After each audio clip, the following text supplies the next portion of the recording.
Welcome back to Bite Size Sports. I am Kev, and with me is Nate. And our socks and shoes are still a bit soggy from Mhm. mid Ohio. Nate, other than that, how are you doing, sir? Uh, Dry. Aside from that, I mean, it was a little wet, and as people can see on the gram and the TikTok there. Although actually, I don't know if you were in any of those TikToks. You were quite bundled up there. Uh, I mean, what are I you gonna had do? I had to be. Now in my defense, I was bundling up the equipment as much as myself. I won't say more than myself because I absolutely wanted to stay dry, but it was much more important to me that the camera stand, the phone, and the phone chargers all stayed dry, which ended up being funny because it rained enough. We got things charged, we got all the footage, but we ended up not being able to go live like we wanted to, just because it got a little too wet out there. But yeah, it was a full spectrum. I mean, I don't know about you, my shoulders still got sunburnt. The sun did come out eventually, dried everything up. That I forgot that's to put the sunscreen back on. that's the surprising thing for me. I didn't get burnt whatsoever. Like, and usually I'm going to be the one that's going to be turning into some lobster that's been boiling in a pot for a while. But no burns here. Totally non-burned. So that worked out for Burn me. free. You lucky dog. It's still within the first 3 minutes here on YouTube, or I'd have called you something else, by the way. Thank you for those of you who've joined us. See, I'm still recovering from a long weekend. 2 weekends in a row for me, live covering a sporting event. I got one more next weekend, doing the press conference for the Mindless Mania boxing series number 6. Really looking forward to that. But yeah, Nate, we are going to start things off before we talk about our experience among a couple of other things. Going to talk a lot of racing here tonight. We also are going to talk about some breaking news, although it broke a couple hours ago at this point, right? Right. The rival of the Indiana Hoosiers, the Well, Northwestern Wildcats, I to wouldn't I wouldn't deadly I wouldn't rival. go that far. But yeah, so there was an investigation and some stuff that came up about the culture and potential hazing within the Northwestern football program. Pat Fitzgerald, the head coach, originally had been suspended without pay for 2 weeks after the university and commission investigation made into allegations. Um,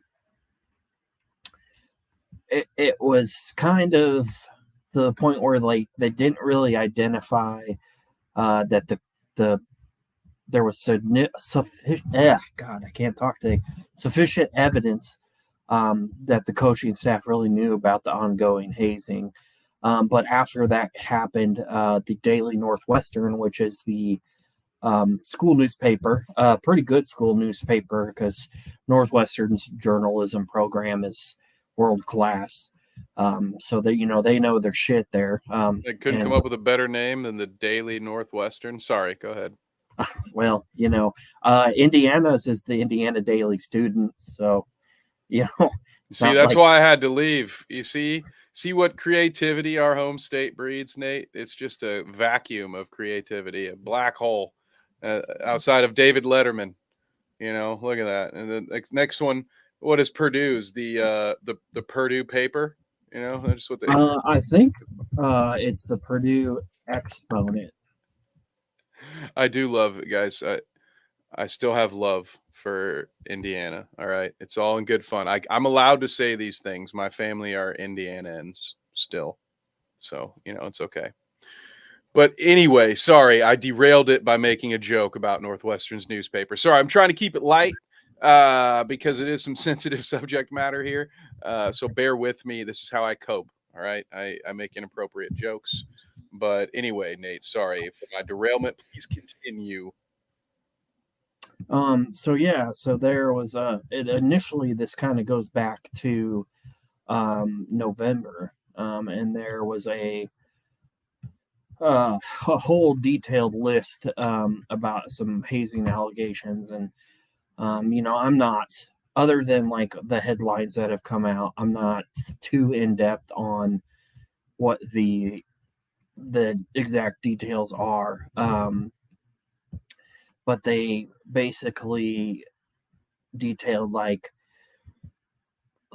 running hazing among some other sexual hazing, and use names like Shrek's List and Runs Giving, um, which you'd have to go more in depth. But they originally only had suspended him for 2 weeks without pay, and then once some more information came out, they cut ties.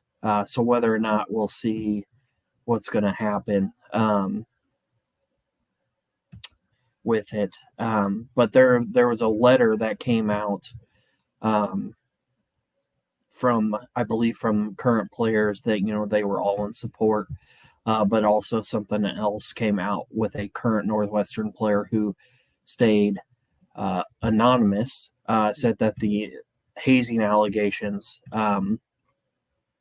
were pretty legit, and it's a widespread issue. So there's just a lot of back and forth stuff on this, unfortunately. So we'll see. We'll see what else comes out, if more stuff comes out.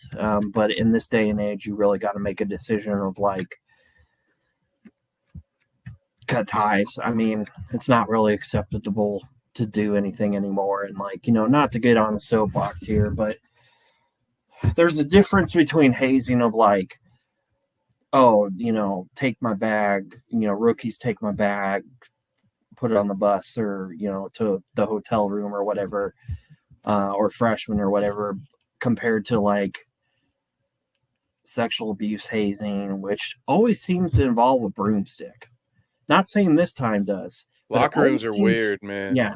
They're In weird. fact, Weirdest place I've ever been is in locker rooms. Football more than basketball. Basketball is still pretty weird. Yeah, continue. Go ahead. um, wrestling can be kind of weird. Never in my experience, but I know that can definitely be kind of interesting. We'll put it that way. But It's yeah, like gang so, behavior, yeah, like jumping somebody in. It's very weird. I mean, I agree with you on yeah, there's a difference. To personally, I think it's all dumb. It was one of my least favorite things about my time as an athlete. Luckily, uh, honestly, to speak well of the Toledo Rockets men's basketball program, my time as a student manager there, nothing like nothing of the sort was like that. That place was a family. So I'm fortunate there. Most of my, but yeah, there was even the high school basketball and football locker rooms were very weird, and you deal with that stuff. At least back in our day, you dealt with weird stuff, sometimes inappropriate stuff. Pardon me, there with that burp. But yeah, you mentioned an article, and then this one is tough. There has been a lot of back and forth because if the allegations are true, I agree with you. You kind of have to just pull the trigger. I mean, it's just not acceptable. I would even say it's in this day and age kind of thing. That's the kind of thing that would have gotten you fired for a while now if anyone had heard about it. But it's interesting. There's been when you talk about this dialogue, you talk about this back and forth. I believe it was Darren Ravel who quote tweeted the article because I believe the title was X player says Fitzgerald definitely knew, but then in the article it sounds kind of contradictory where the player actually says he definitely knew, and if he didn't, then he should be fired. Well, it's okay. Well, you don't know then that he definitely knew because in your own statement there contradicts that by saying, well, he definitely knew, and if he didn't, okay, so then okay, well then you didn't, because to me, if you're saying he definitely knew. It's saying I witnessed him acknowledge the presence of this or something, right? Normally, the word definite comes with a definition, no pun intended. But so there was a lot of back and forth there where people were saying, "Hey, we still don't know yet. This is," and then it got people started questioning other people's journalistic integrity. I go look at the tweet, look at that yourself. My opinion was is that I think he just misread the headline because I think all they were saying was they were quoting what this ex player said. The publication was not saying that they definitely know what happened. They were quoting this anonymous ex player. But when you throw out terms like definitely, of course you want to have a little bit of proof to go along with it. So we'll have to wait and see. I really it's a tough one. It's hard to even unpack this. I was almost going to say because I was going to say I hope, and then with the rest of the sentence it wouldn't make any sense because there's really nothing to hope for. Because you can, if you hope that this isn't true, which is probably the closest thing, you that means someone just got unjustly fired over some allegations, which means that we have failed in our process of going through all of this. Now I won't say due process because he's not in court for it yet. It's a business agreement that he came to with the University of Northwestern, or what, Northwestern University, I don't remember how it goes anyway. However, the other part, you can't say I hope that it's true and that they were right to fire him because that means some pretty egregious things happened on his watch. So there's really no way to feel about this one. Um, I the one thing I think about the Jonathan Majors situation, right, where he uh, was accused of a lot of things and was immediately fired by his management and PR team, and now that the dust has settled and the investigation has concluded, if you find out, I don't know if it's concluded, but more stuff has come to light, and it comes to find out that these were some very likely some false accusations that were thrown at him. And so now in hindsight, it looks like, oh wow, didn't everyone really overreact? Everyone except Marvel, who was like, "Ah, we're not going to fire him yet. We're going to wait." They really, I don't even know if they said that. I don't think they said anything. I think they just literally just waited it out to see. And so there's part of me that wants to see that due process happen and say like, well, let's know for sure what has happened before we fire someone and before we drag his name and the program's name through the mud. However, if it's true, then I mean, whether or not it's true, this needs to be investigated. I think even at a higher level, right? The entire university has to be investigated if stuff like this can happen. But it does, and admittedly, this all kind of happened. Even the news broke. The last I had heard of it, was being talked about on the radio during the day that it was still under, still under investigation. So Nate actually told me in the pre-show that he had been fired. So I wasn't actually aware of that. So maybe new evidence has come to light, and I'm just not aware of it. But it's kind of a tough one because I think like I said, if the accusations are true, then don't even think twice. Fire him, and I hope he never gets another job ever. However, it's I hope someone didn't get fired without knowing that they were guilty of something. So I don't know.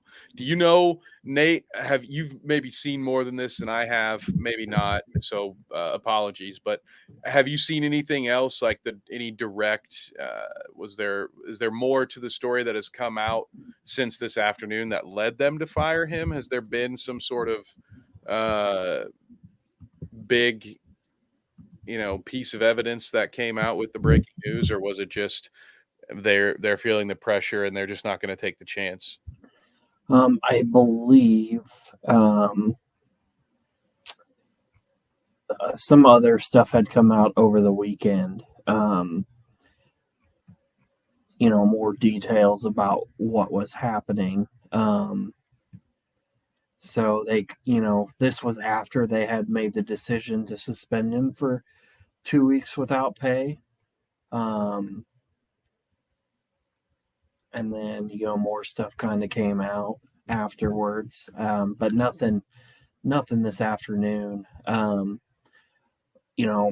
the details of the hazing was, forced participation, nudity, and sexual acts of a degrading nature. And I think I read something where, um,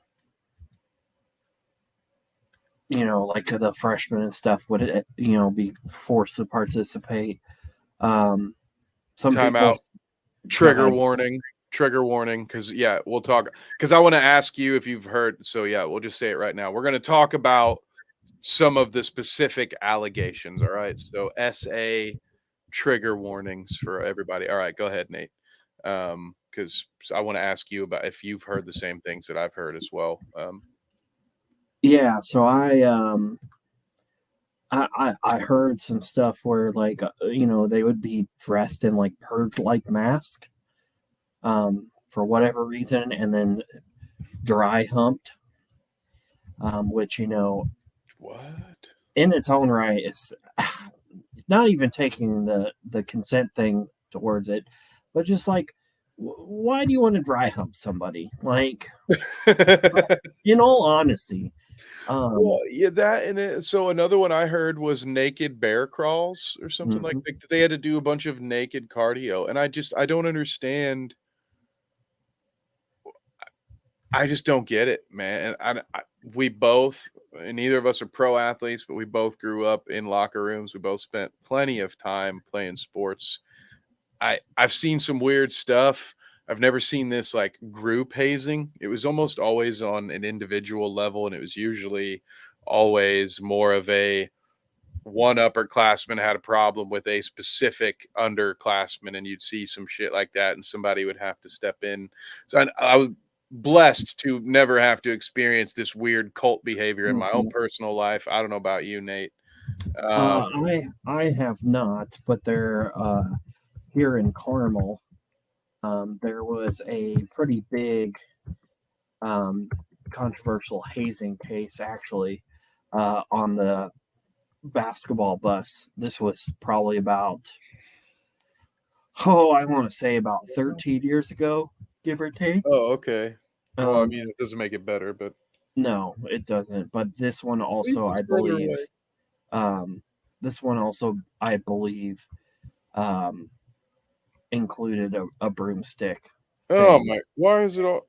Anyway, I don't want to ask the whys. I want to get into the all of the gory details, but yeah, I don't get it. I don't get what the joke is, I guess. Obviously, it's some kind of power play, you're embarrassing the other person by making them do weird stuff while nude or whatever. It's just it's some weird stuff, it's like it's almost worse, at least in a gang, they'll just beat the hell out of you. For some people might prefer that to having to crawl on all fours naked on a football field or whatever the hell they were doing. But this is some weird cult. There's no other way to call it. It's cult like behavior. Right. And any team or any program that participates in it, I hope they get caught and I hope they face the consequences. And any administrator that's involved or turns the other cheek, I hope they get what's coming to them. Maybe they'll find themselves all the way into a system with our dear hated. I can't even make a joke, and I can't even facetiously call this prick our friend. But did you? Speaking of people who did horrible things in college or to college people, did you hear about old Larry Nassar's prison Yeah, he got some nice shankings, from to one say the alleged least. creep to a confirmed creep? Yeah, You get what you deserve. No, I'm a bad person for saying those things, but you know what? I I I'm don't going to care in clarify this this. instance. I'm going to clarify my stance. While I don't necessarily think vigilante justice is something that needs to occur, I am not going to feel sorry or sympathy for Larry Nassar, and I'll leave it at that. Yeah, fair enough. I will just do a verbal retweet of that. So there you go. There's the the unfortunate breaking news of the day. I mean, it's already a Monday.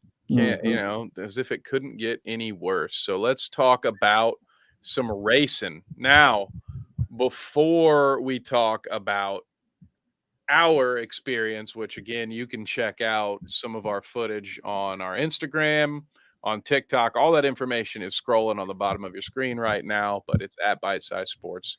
You can find that stuff. We also on our YouTube, if you're on our channel right now, you can check out a couple of the shorts. We don't have as much of the content there. Instagram is really where to go if you want to follow our event coverage. So that's going to be the main event. But Nate, you watched some more racing last night that I was not able to watch. So I'm going to hand you the wheel. Pun absolutely intended. Deal with it. Tell us about the races.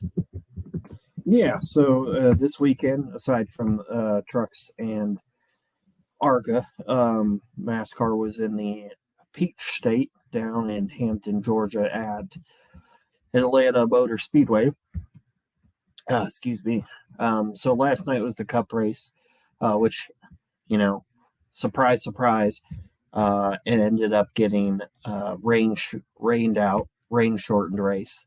Too Um, soon, man. Too soon. yeah. Well, you can't really race on a oval, a high banked oval, like in the rain, like you can a road course. But yeah. So William Byron got the win last night. He has the most wins on the season so far. Um, but I mean, it was a pretty competitive race. I mean, you had some guys up there that normally weren't up there finishing with some good finishes, like J.J. Yaley in the 15 Rick Ware Racing car finished seventh. Um, Todd Gilliland was up there for a good chunk of the race. Um, Probably the worst full time car, finished 20th and was up there in the top 15 for a little bit. Actually, ended up leading a lap, which, was more so probably under like a caution or something like that. But, I mean, they were racing pretty good on the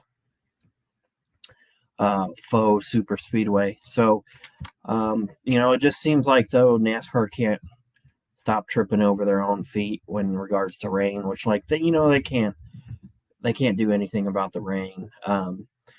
It was semi controversial though because uh, there was a caution with, and I'll have to look this up here real quick.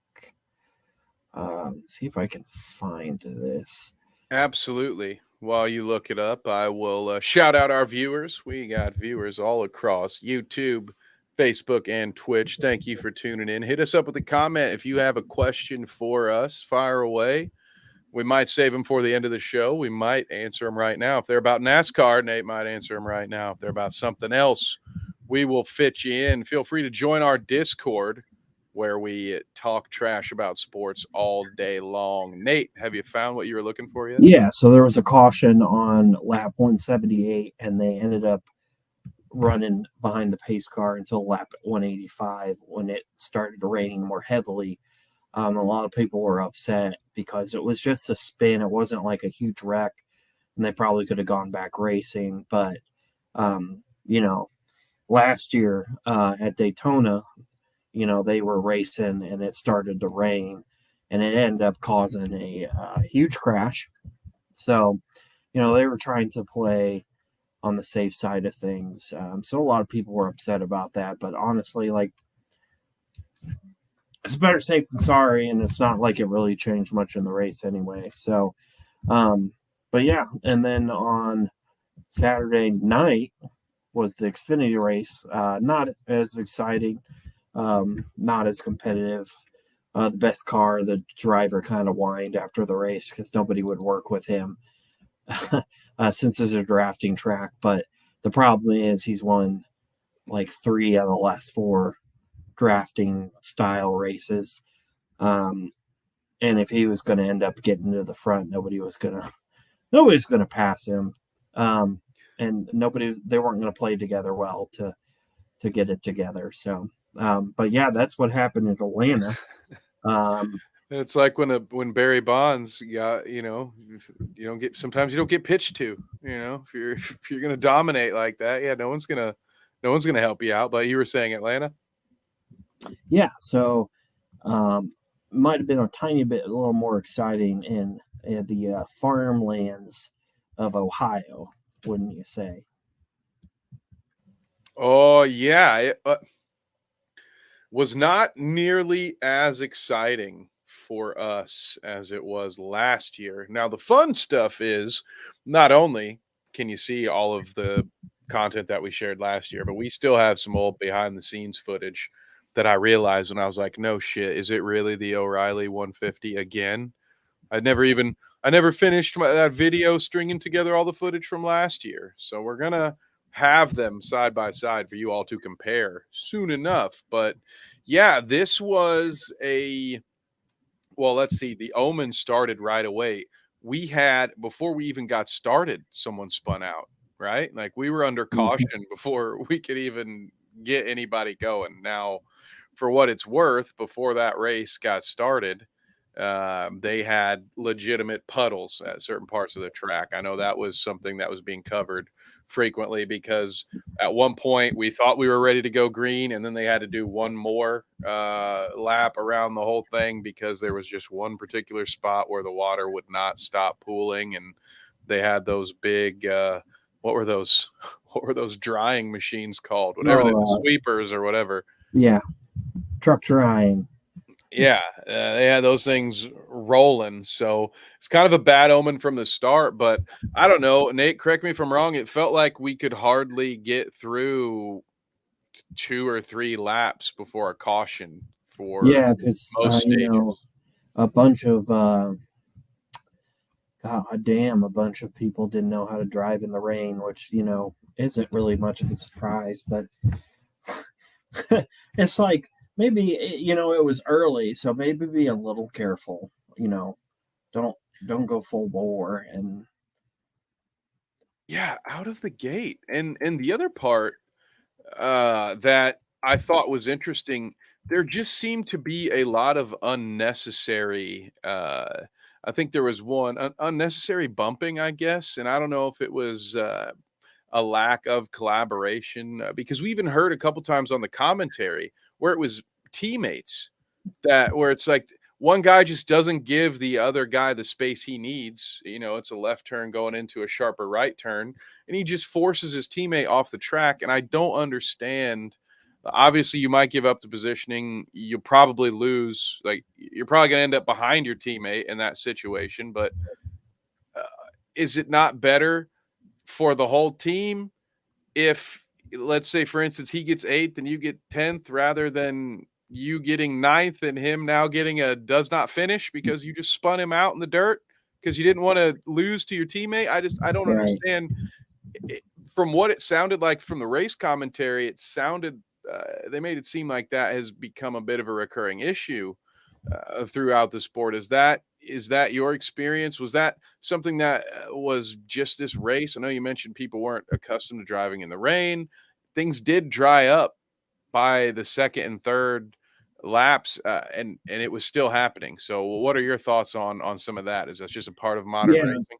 this was a interesting weekend in terms of teammates getting into each other, because not only at the truck race but the ARCA race on Friday, which I think I showed you the video, and I'd have to search it because I don't have it readily available. But one of the guys involved on Friday ended up getting suspended for a race. But yeah, on Saturday, two of the Thor Sport trucks with Ty Majeski and Ben Rhodes ended up colliding and slid off course. I mean, they ended up recovering to a fifth and a seventh place finish, but they were both up there at the top. I mean, they were running competitively, and even Ty Majeski, was leading some laps there. So, it's just unfortunate for if you're a Thor Sport fan, that they weren't able to, maintain composure there. But yeah, I mean, it was just a lot of stupid driving, basically. And if you go back and look through, there were a lot of not happy people with how people's driving etiquette was as well. Just because part of the problem, I don't want to get on my high horse here and act like I'm a boomer, but Dude, part of the don't worry. problem is some of these younger guys, not necessarily having the responsibility of taking care of the truck in this case, or the car, if they're in a different series. Um, it's just driving etiquette has really gone out the window in the past few years, as we saw plenty of times on Saturday. Yeah, it was run rampant. It was like Hulkamania in the 80s. The lack of race etiquette on Saturday, which made it a struggle, honestly. No disrespect to any of the folks at NASCAR or Mid Ohio. Far from far from it. The opposite, if anything. It's a great event, it's a great time, but it made it hard to enjoy even those final few laps when you're trying to get excited about, maybe we'll get an exciting finish here. There's only 5 laps left, and then halfway into the first lap, oh, there's another guy in the dirt. It's like, man, how many stoppages do we need before guys start to be like, all right, maybe I'll be a little less aggressive here.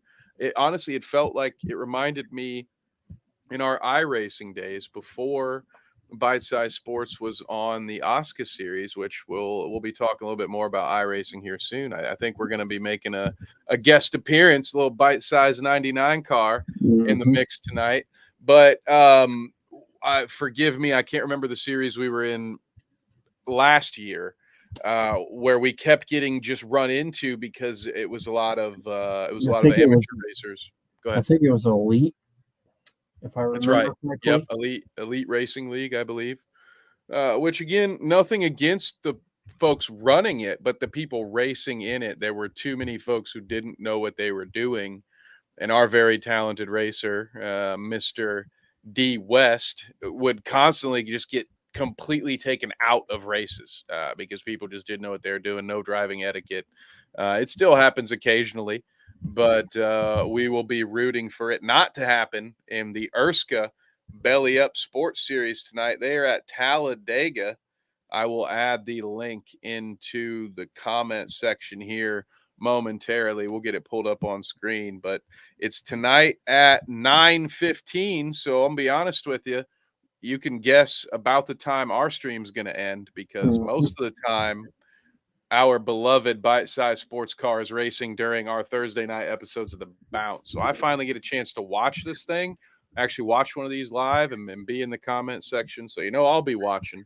Hopefully you all are watching as well. That is youtube.com and that is Belly Up Sports. All right, check that out. They've got it ready to go, going live in 30 minutes. So very excited to see our number 99 go. But yeah, that's kind of the vibe I got at the O'Reilly 150 this weekend. Was like, man, it just kind of reminded me of if they had a bunch of dudes like me playing NASCAR Heat, where it's like, well, we don't know what the hell we're doing. And I know a lot of that probably had to Mhm. do with the rain, but it just felt again, I don't know how much it dried up, but they had their stage changes, so they had the chance to make the adjustments to the tires and everything, and it just felt like not enough drivers were willing to adjust to the fact that they couldn't be Ricky Bobby during this one, that they were going to have to be maybe a little more tactical, and people just kept getting run off the road. So I look forward to the next one. I do love Mid Ohio, although to be honest with you, Nate, I'm ready for an oval. I'm ready. I'm ready to watch a bunch of people just turn freaking left all day, baby. I think it's time. I think I've graduated. I'm ready for that. So we'll have to get one of those on the docket soon for us to cover. But I we're mean, gonna go it, to Arizona to do it because I do not want to get rained on. All right, I want to live stream it next time. I mean, you could theoretically uh, come to IRP. Just saying, Hey, let's make it and I happen. think they're still accepting media credentials too. Hey, let's go. All right, I'm on a streak. Let's make it happen. Send me the link in our Discord, which all of you can join. It's actually in the comment section right now if you want the link, but I will go ahead and put it up on a banner as well in case you're a screenshot kind of person. You want to just screenshot the Discord link. It's a fun place to hang out when you should be working, when you're on the toilet. You know, if you don't pay for Twitter Blue and you've run out of tweets to read, come hang out in our Discord. We'll share sports tweets with you, and your view count won't go up. You'll be able to see it. You just have to listen to our commentary, maybe talk a little trash yourself as well in our Discord. All right. Perfect. So I'm going to leave a link as well. I just left the comment that is going to take you to the race tonight. If you want to watch the number 99 bite-sized sports car, there's a duck on it. That's pretty cool. Driven by Mr. D West. I'm very excited about that. So what else do we have on the docket, Nate? Was there anything else about the 150 that you wanted to talk about, or Mid-Ohio in general, our experience, other than me being Eskimoed in the rain? Just I'm glad we were able to get some nice content there. I mean, there's a reel of Daniel Dye getting spun out at a gravel pit in turn one there. I feel like with our luck, I feel like we moved places, and when we left the place or before we got to the place, then accidents and spins started happening in those spots. So it's just like, Yeah. well, shit. Yep. There were a bunch of action at the keyhole during the first two stages, and then when we went there for stage three, there was nothing. And then although we did wherever we went for stage two, I think we saw a couple things, but yeah, for the most part, the action was not where we were stationed. But that's another thing I look forward to about next year. We have progressively improved our production value as we've covered this event. What I'd like to do is get a third member of the crew next time, Nate, and I think we will spend maybe stage three together. But what we should actually do is early on, and maybe not for all three stages, but for the junior races that start, we could all separate, and that could be pretty interesting. So we could go, live on Instagram, somebody else going live on our TikTok, and we could. That's the thing about Mid Ohio; it's massive, and there are so many different places you could go. The two of us, we hit three different locations. How many would you say that were still available for us to have hit? Because there is an entire section of the racetrack that we didn't really go look at this time around. I think we might have last year. I don't know how much of that we filmed, but we didn't check really any of that out. So Well, yeah, I mean, we didn't really, and I'm about to pull this bad boy up get that here. map up, yeah. So yeah, so we were Here, right here. there Third you go. stage, we're up here in the keyhole.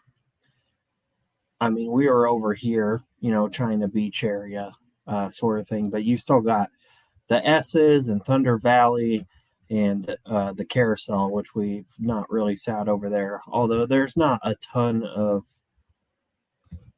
viewing mounds, I guess is what I'd get at over there.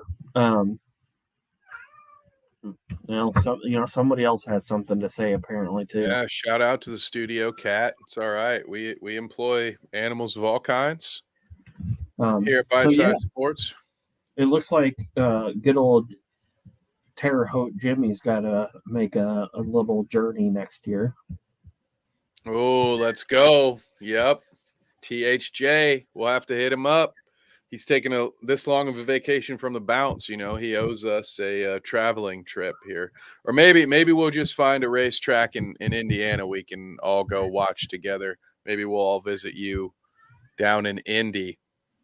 But yeah, before we sign off here, let's see. We got any other topics to hit them with at the end? You got any? I Yeah. know you made a joke about NBA Summer League earlier in the week. I'm sure you don't have any Summer League questions for me, but No, I don't. I what else? haven't What you watched. got? I did see Wemby is done for the summer though. Um, he's not going to be playing any more games. Uh, Yeah. but like random things like Siakam to the Pacers. I still, first of all, press X to doubt. All right. That's my original first take on that. Siakam to the Pacers. I've heard this one before. I still now I believe this comes what from Mark Stein's Substack, which Correct. is not something I have any interest in saying 10 times fast, but I don't know what the package is. First of all, this doesn't make a lot of sense to me. I like Pascal Siakam, and I agree that of the Raptors' young core, Siakam is the odd man out because unfortunately they have three really good young players. They all kind of do the same thing. And Siakam is going to be the one that's going to go.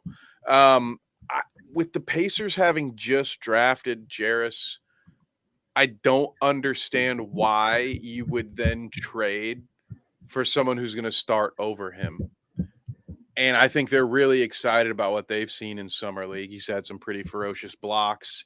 He's made some great passes in transition and in the half court. A couple of no look, some nifty passes, making the extra pass, some stuff that you don't always see from rookies, especially at his position. And although his form makes a shooter like me, he makes you. It's not. He's not going to put JJ Redick to shame when it comes to his shooting form, but he's shown some range and he can hit that shot. So I just think the Pacers like what they have too much. I mean, they moved Chris Duarte for 2 second-round picks because they also just went and got Obi Toppin, who plays the 4 and is one of the best transition finishers in his limited playing time in the league. And the Pacers, by the way, happen to be an up and coming transition team that's going to be one of the best transition teams in the NBA this year. I just Right. don't see how Pascal Siakam fits what they want to do. They literally just finished addressing that position because they also have Jalen, by the way, who's probably not going to play. He's back in the same position he was in Phoenix now, where he's odd man out in the front court.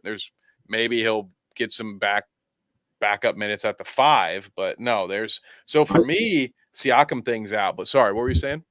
I was gonna say, like somebody said, or I saw something that which again doesn't necessarily make sense. Um, but shipping out Miles Turner, No, like, stop it. Stop. I'll continue. Sorry, continue, and then I'll jump in on this. I mean, You have I more can't more say on it the makes Miles sense to Turner. me. I can't say it makes sense. I just so I've also You're onto seen I've also seen something. Now this is somebody I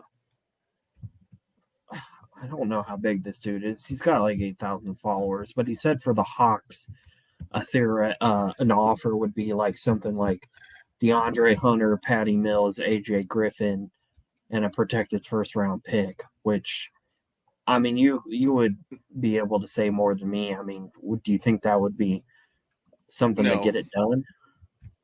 People have been trading DeAndre Hunter to the Pacers as long as they have been adding Miles Turner to ridiculous trade packages. It's as if, Lakers fans for some reason think that the Pacers are a farm system for bigger teams. Like they just seem to think that, oh, we're going to give us Buddy Hield and Miles Turner for a late first round pick. No, we're not. But here's the thing: the time to trade Miles is gone. It's at least for now.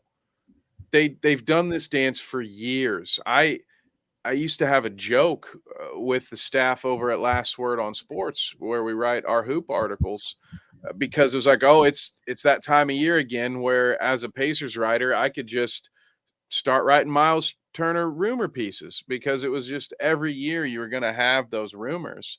And I have something for this. I'm looking for it on my Twitter.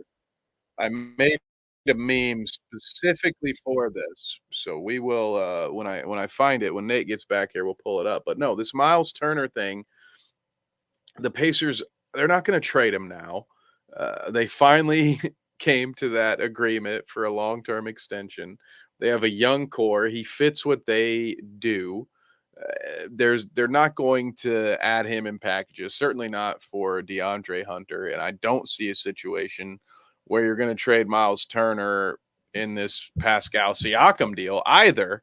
So yeah, I don't see any scenario where Miles Turner is going to be traded from Indiana. And I cannot find this. I made a meme specifically for this because it happens too often, happens too many damn times. But no, Miles Turner is not going to be traded anytime soon. I don't know. Okay, I'll tell you two Pacers who might get traded, or at least one. TJ McConnell will likely be traded because Andrew Nemhard continues to perform well in Summer League and he's really starting to assert himself as the backup to Halliburton. So he might be traded, and at some point, Buddy Hield might be traded because you got He's Benedict Mathurin. and he's What were you still going to got say? some value too. Um, Exactly. I also saw this other offer theoretically, and for some reason, it's just a screenshot of an article. So I apologize for not having the source here, but uh, it's a three-way trade. Hawks receive Patty Mills, Pascal Siakam. Thunder receive Clint Capella. Toronto Raptors receive Kobe Buffkin, DeAndre Hunter, Victor Oladipo. LA Clippers 2024 first round pick, lottery protected. Sacramento's 2024 first round pick, lottery protected. Hmm.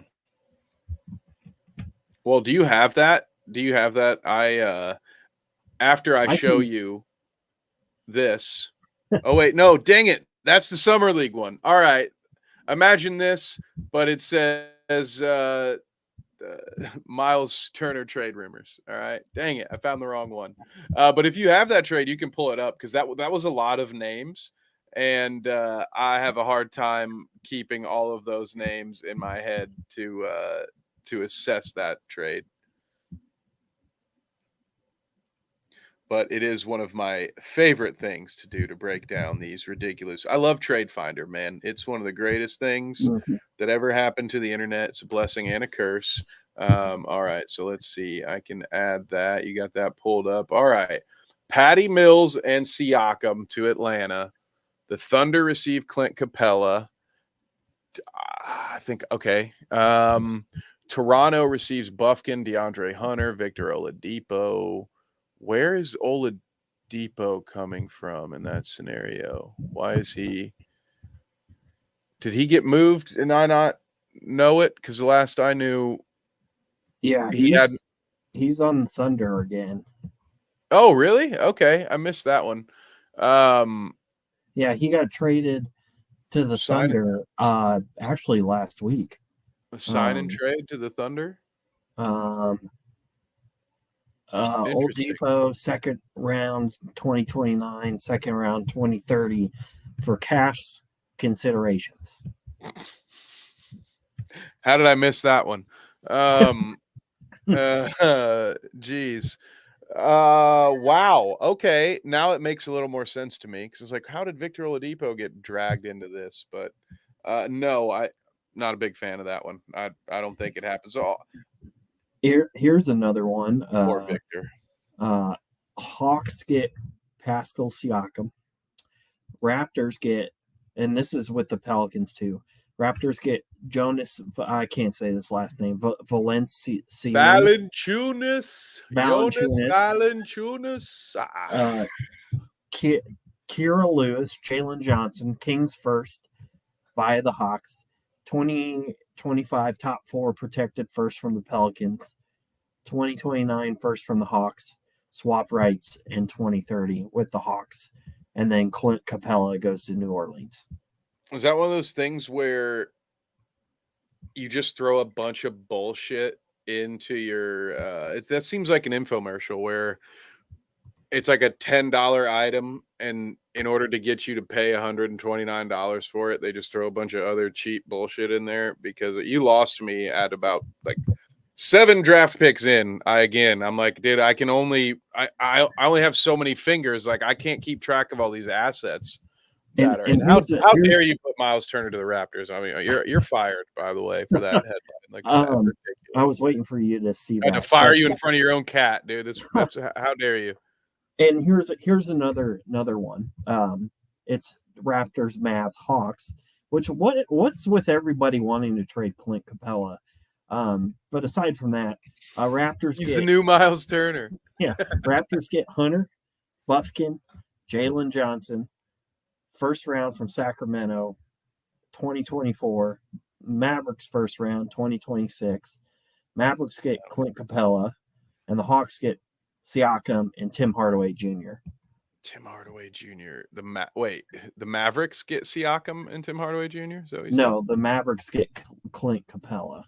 Oh, the Mavericks get Clint Capella, and who gets Tim Hardaway Jr.? The Hawks. Okay, I That's mean, somebody just doing a mock draft for the record. Clint Capella to Dallas would be great. That'd be phenomenal. I think that's exactly the kind of thing that they need, especially now, because they do not have good perimeter defense. So they need a premier rim protector behind Luka and Kyrie, because whenever they are going against other guards who are talented offensively, it's going to be a track meet. And so the more shot blockers you have on your roster, the better your chances are going to be in a difficult Western Conference. So the Clint Capella side, I love that. The Hawks side, who goes with Tim Hardaway Jr. to the Hawks? Siakam. Siakam. Okay, so in that scenario, they still have Trae Young, Dejounte Murray, and Siakam. Yeah. That's fun. I'd like to watch that team in a first round, maybe second round Eastern Conference playoffs. Now, unfortunately, I don't think anyone would ever see that team in the Eastern Conference Finals. But hey, I didn't expect Nate McMillan and that ragtag group of Atlanta Hawks to make a Eastern Conference Finals, nor did I expect the Paul Millsap, Al Horford, Kyle Korver, and the Funky Bunch group to make the Eastern Conference Finals when they did. So that's what Atlanta does. All right. They take these mediocre teams that probably shouldn't be in the Eastern Conference Finals, and then they just make a run out of nowhere. So that squad with Siakam on it, Eastern Conference Finals, baby. Lock it in. So I want to show you this other ridiculous mock trade here and see what you think of it. I'm not going to Oh, I say it love because it. I just want to see your reaction when you read this. Oh, so good. Look at you. I love it. All right, we'll pull this bad boy up. We're gonna get a whole sub video out of this, man. The trade rumor mill. Blazers get Siakam and Lowry. All right, so it's a 3-team trade. This is just for the audio. This is for you folks who listen on Spotify. The Blazers, the Heat, and the Raptors. Here we go. All right, so Blazers would receive Siakam, Kyle Lowry, a 2027 and 2029 first rounder from Miami. The Raptors would receive Tyler Hero and Duncan Robinson. All right. All right. 2029 and 2030 second rounders. So that's 2 different second rounders there. And the Heat would somehow get Dame Lillard and Nurkic in that trade. Wow. So NBA Trades did this. This is Twitter at NBA_trades, which I can only assume is run by a diehard Miami Heat fan. What do I think about this? I don't hate Siakam for Portland. Those 2 first rounders, realistically, 27 and 29. When I look at the Miami Heat's timeline, despite their ability to kind of continue to stay relevant, one would think 27 could be a decent first round pick. Who knows where Jimmy Butler will be? in 2027. 2029, it's impossible to gauge what value that has.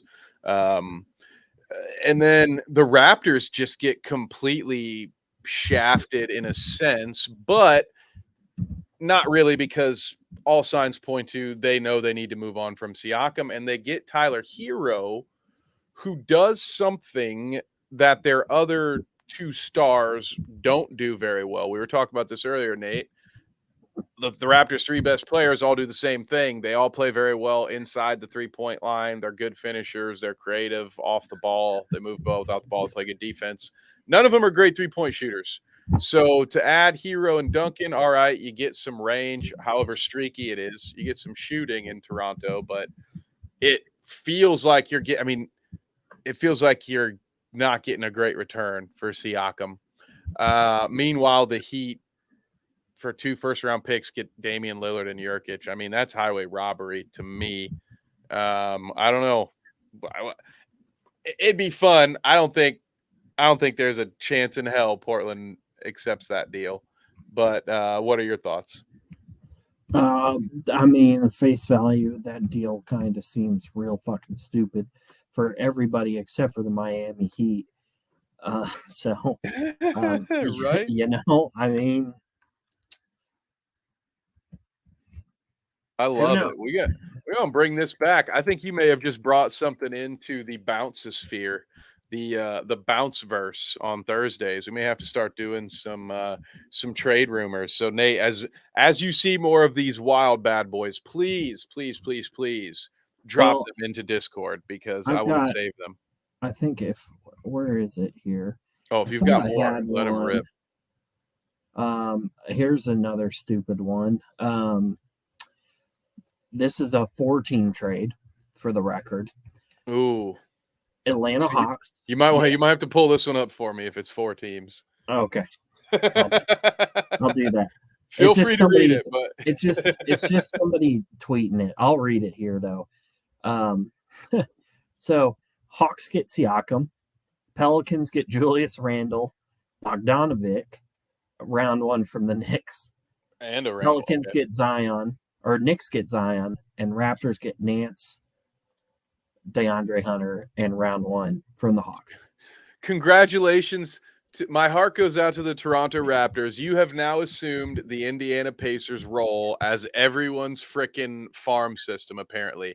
Every fan of any major NBA team now thinks that you don't care about your own self-interest, that you're only here to provide assets to bigger teams. That is my take on that. Can you scroll back up to it so I can see it again? Because I really Yeah, want to break down the audacity of this. So the Hawks get Siakam. All right, fine. The Pelicans get Julius Randle and Bogdanovich and a first rounder from the Knicks. The Knicks only get Zion for that. First of all, I think that's a place for us to pause and talk for a second, Nate. Based on what we've seen from the last few years of Zion, why would the Knicks want to trade Julius Randle away and a first round pick to get a player that plays the same position and over the last 2 years has not played it better than Julius Randle? Correct me if I'm wrong. Which of these two guys was an all-star last year? Randall. Oh, you can't correct me if I'm wrong, because I didn't ask you. I didn't ask you the right way. But yes, you're right. Yeah, you're sorry. Horrible setup by me. Thank you for saving it. Yeah, that is my main reason where I'm like, this is atrocious, this trade. But this is why it's fun to look at these. And then the Raptors, again, thanks for playing. You get Larry Nance Jr. and DeAndre Hunter. No disrespect to those two players, but when the other teams are getting Siakam, Randall, and Bogdanovich, and a first round pick, and then Zion, and then, oh yeah, by the way, you'll get Larry Nance and DeAndre Hunter. No, I mean, props to them for making a graphic to go along with this. Again, this is why I love trade generators. Everyone should get to do more of them, and we should start going for we should just do whole shows around this. See, hey, we got bite-sized Vikes in the chat, John Catford, Giannis. See, that's what we're getting at here. That's kind of the territory we're entering. Yeah, Look at this. Look at this Shams tweet. Like Siakam to Atlanta for Hunter Capella and draft compensation. okay, there we go. All right, so that's 56 minutes ago. All right, so wait, can you scroll back up to that? What was it? Because that's I mean, we can treat that almost as news, like that they are finalizing a trade that's going to send Siakam to Atlanta for DeAndre Hunter, Clint Capella, and draft compensation. Yeah, see that. If you compare that, I'm not going to ask you to pull it up, but those of you who are watching in the future, when this isn't live, go back and just look at all these other packages we just looked at and compare it to what the real return was for Pascal Siakam. And then, join me as we laugh on behalf of these poor Raptors fans who had to sit through this for the last couple of days. I feel your pain. It was Miles Turner for years. It was years of this, years of, oh, you'll trade us Miles Turner for the number 29 overall pick, right? Like, are you kidding me? The dude And was second in and, the league in blocks in a year when he missed 30 games. Are you kidding me? Sorry, I and get upset. I will say social media also gives gems like either he's fucking with people or this is a good sign here or bad sign or whatever you want to call it, where he deletes shit and then leaves a post like that. I Dude, I mean, love the modern era. I love it's a weird phase in your life, Nate, when you start to be older than most professional athletes. It's kind of like it's a it's a weird phase you have to address. But yeah, these younger, more petty athletes that as soon as they find out they're getting traded, they're just like, I'm going to delete all social media acknowledgement of this that I ever worked here, and then just with the cryptic "chow." Although my favorite part about that tweet was how the tweeter felt the need to make sure that we all knew "chow" means both hello and goodbye. So that's good because it's not every day that people get to learn anything on Twitter. So they're doing God's work, my friend. Ciao. Yeah. So interesting. Looks like we got to maybe break some. Well, I guess it's been an hour, but oh yeah, there's your crappy. Yeah, Siakam to the Pacers. I No, just want to, get out of here. No, I literally want to see what if I can find somebody make a post about compensation for him. I mean, this is a video, but like Hyde, feel free to Matherin. play it. Oh yeah, go ahead. Okay, is it on there? Healed, Tease, and Matherin for Siakam. Straight up. I mean, that's what this one looks like. Are you kidding me?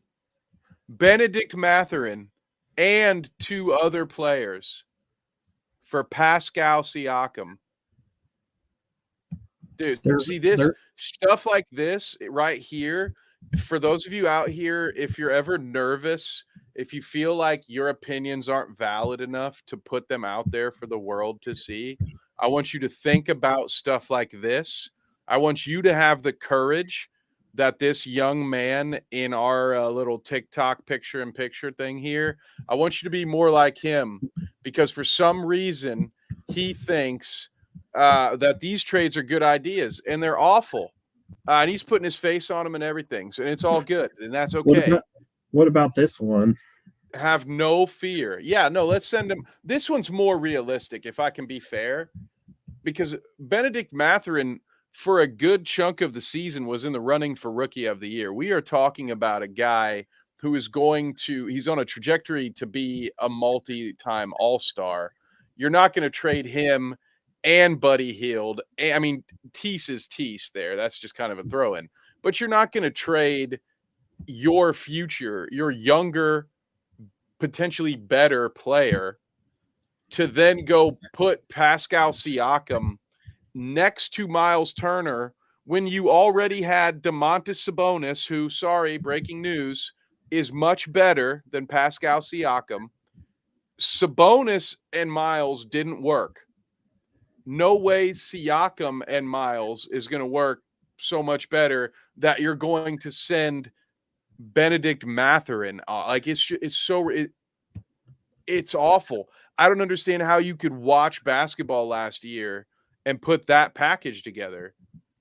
But it's just for the clicks, right? It has to be Yeah, so that no, people will jump in there and say, "Wow, this is ridiculous. This is awful. LOL." I mean, I would never want to farm for views that way, but my god. So with all due respect, whatever respect is due. I mean, we're all allowed to have our opinions.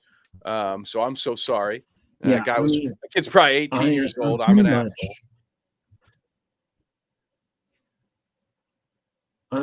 I really still want to see like if there are some. Yeah, I mean, I can't find any other like pacer involved mock trades. Although I keep No, that's seeing that good. they're Keep going them to have out. to. We're Yeah, although done. I keep seeing that they're going to have to. Um, I mean, as a Pacers fan, would you pretty much think that they're going to have to trade? Okay, I'm just saying theoretically, one of Buddy High or Miles Turner in terms of just money. I'm not talking like actually trading Miles Turner, but I feel like one of those has to go back in the return, right? Well, that's the thing. Like, they're not interested in a Siakam trade. Like, there's no way that they're actually interested in this. I can't understand it. You, j- I, it, it would confuse me to no end. You just traded for Obi Toppin, and you just drafted a four, seventh overall. Why would you go? And you just extended Miles Turner, and you just extended Tyrese Halliburton. So why in the world would you be interested in this? They're not. People just need something to write about. What I will say, as far as it pertains to Buddy Heald, yeah, he likely will get traded at some point soon because they have a lot of talent on the wing and a lot of it is young, and he is an asset to a team that's ready to win now. So it is somebody that they could potentially get a nice return if they make the right Buddy Hield trade to the right team at the right time. They could get, maybe I don't know, probably not a, it's not going to be a high first round pick, but they're probably going to at least get a first rounder for Buddy to the right playoff team that needs that knockdown shooter. So I do think there's a good chance he gets moved, but I won't be surprised, pardon me, if it's not until closer to the actual trade deadline. I mean, I guess I guess we will. I guess we will see, huh? Well, that's usually how things work out. But what anything else, brother man? We've been running at a good hour. I'm excited about it. We have a race to go watch here pretty soon. It's in the comments below if you guys want to check it out. Watching our bite size sports number 99 car tear it up on the Erska Belly Up Sports series. I believe they are starting the pre-race. I Yeah, actually can't. It'll they're mess up currently my stream if I qualifying start right playing it. now. So anyway, heck They're yeah, we got to go cheer our boy on the number 99. Go ahead. I was saying they're currently qualifying right now. Nice. Yeah. They're qualifying, so we're gonna go check it out. We'll give you all an update sometime this week. Not sure if it's gonna be Wednesday or Thursday yet. We are gonna have a late night bites episode. There is no bounce this week. So that's why I'm not sure if we're going to do it Wednesday or Thursday, but we'll have an update for you. Make sure you follow us on Twitter. Go ahead and subscribe, all that stuff. You'll be notified for the next time we go live. We want to thank those of you that tuned in and those of you that chatted. We appreciate it. Nate, I want to thank you for not only a great weekend, but for taking the time to come back here and chat with me and spend some time going over those NBA trade rumors. That was a lot of fun. I didn't see that coming. So hell yeah, brother. Appreciate that. Any final words for the folks at home? You want to tell them where they can find you on Threads or something? Pretty much Ben Ham and turkey most places, Oh, and you know, just are, well, I think you missed the previous headline I had there I because did. I did. Yeah. What did it say before you I claimed said that I was a Miles Bulls Turner, fan? you are a Fort Wayne Mad Ant. Oh, I saw you said at first I saw you send him to the Raptors, and I wasn't even going to acknowledge that one. But yeah, no, the soon to be a Noblesville Mad Ant, right? I gotta go. I mean, I I gotta go bet check them they. out while they're still in Fort Wayne. Yeah, I mean, I bet I don't think they would keep the Mad Ants name just because that's more based towards um There are a lot of ants in Fort Wayne. well, because Fort Wayne, there's a guy, um, Mad Ant. Oh, God damn it! Hold Is it on. Paul Rudd? Is it Ant No, Man lives in Fort Wayne? no, Mad Hank Anthony Wayne. That's what Fort Wayne is named after, because the dude had like a fiery temper, and Mm, temperament. Um, well, I don't he one was a little hundred percent short guy like Napoleon. So you're like, oh, Mad Ant, little shit. Anthony, little Mad I Ant. don't know.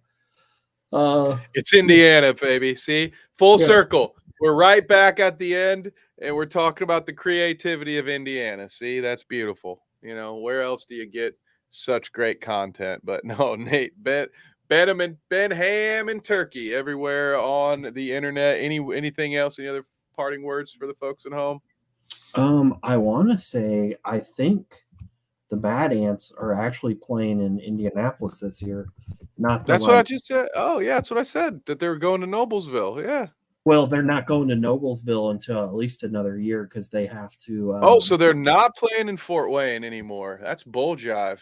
I'm pretty sure I read something where that they're going to, yeah, the 2023-2024 G League season, the Mad Ants are going to be in Indianapolis while the new 3,400 seat venue in Noblesville is constructed. And I think that's still happening as of now. And they'll have a new mascot. Um, but I think I read that they're going to play in Gainbridge for a year.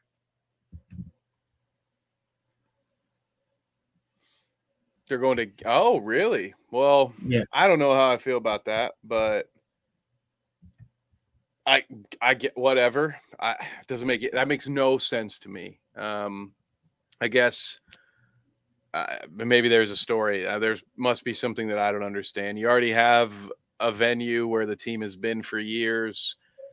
I can't imagine people are going to actually go watch Mad Ant games when they could go watch Pacers games. Um, I It mean, makes no sense. certainly, It just feels yeah. like you're cutting off any support system that team might be able to build by doing that. Well, I think a lot But of again, it, what do I know? yeah, I think a lot of it though ends up being, these teams want to move their, and this goes for Major League Baseball too. They want to move their affiliates closer for a variety of reasons, which for better or worse, you end up with like the Sugarland Skeeters going from an independent team to now they're What a name. affiliated. Again, this is another minor league baseball example, but the Twins, I forget what their AAA affiliate was until they minor league baseball got rearranged and reaffiliated, and now it's the St. Paul Saints, who were a independent team up until a couple of years ago. So I think it's kind of just that sort of situation. Plus, also, I believe Hamilton County gave them there's a 10-year partnership agreement, and the city is going to from Noblesville. The city is giving 36.5 million to help with the building of the arena, and there will be a 5 million investment from the Pacers. It's going to it's where it's being built. It's kind of that area is kind of getting built up a little bit. Like there's some pickleball and basketball courts up there, splash pad, huge playground. It's a giant park. It's really close to a sports complex, and it's actually really close to Ruoff uh, Amphitheater, which used to be known as Klipsch. I want to say Verizon. and originally opened as Deer Creek. It's a music venue, outdoor music Okay. venue, basically. So, um, I mean, I don't have any strong feelings about it. Where I'm going to be living, it makes no sense to go to Mad Ants games over Pacers games, That's considering, what I'm saying. yeah, considering for me, it's going to be an easy Uber ride over there. Although, I guess for 2023, 2024, it doesn't make a difference. Yeah, I think it's a bummer. I think it's a bad move. I love what the G League is doing for and with the sport, and I thought, I mean, there maybe there are other Indiana markets. Send them to Terre Haute. Let our boy James cover them. Give me a chance to go visit my old stomping grounds more. But to put the minor league team in the exact same city as the major national team, it makes no sense to me. No one's going to go to those games because Pacers tickets aren't that expensive in the first place. Technically, it's a 40-minute drive, but it's in the same metropolitan area. So, Again, yeah, you and I both live in cities. It's a 40-minute drive just about anywhere. Again, you're not going to go to a G League game when you have an NBA team in the city. I hope I'm wrong. I guess we'll just leave it at that. And I hope I'm wrong about this, but it just, to me, it seems like a very dumb decision. So I'm just hoping that there's more to it that I just don't have the information for. So and any before go we ahead. wrap up, the last thing I'll say is currently it is 4 laps into the Erska Belly Up Sports Race, and Wester Green's got the 93 in ninth. Nice. Okay, it's a 93. I thought it was a 99. Heck yeah, we're in the top 10. Well, go check it out. The link is in the comments. You will probably see me over there in the comments at that race. We're going to go watch it ourselves. Make sure you tune in. We should have another episode of Necessary Roughness tomorrow night talking NFL. They've been doing position rankings, so go check out the playlist, get caught up, and make sure you have notifications turned on because we are going to have an update on our streaming schedule as we gear up for football season. You think we post a lot of content here now? You ain't seen nothing yet. But Nate, thank you again, sir, so much for spending some time with me tonight. And thank you all for watching at home. We will see you on the next one. Bye.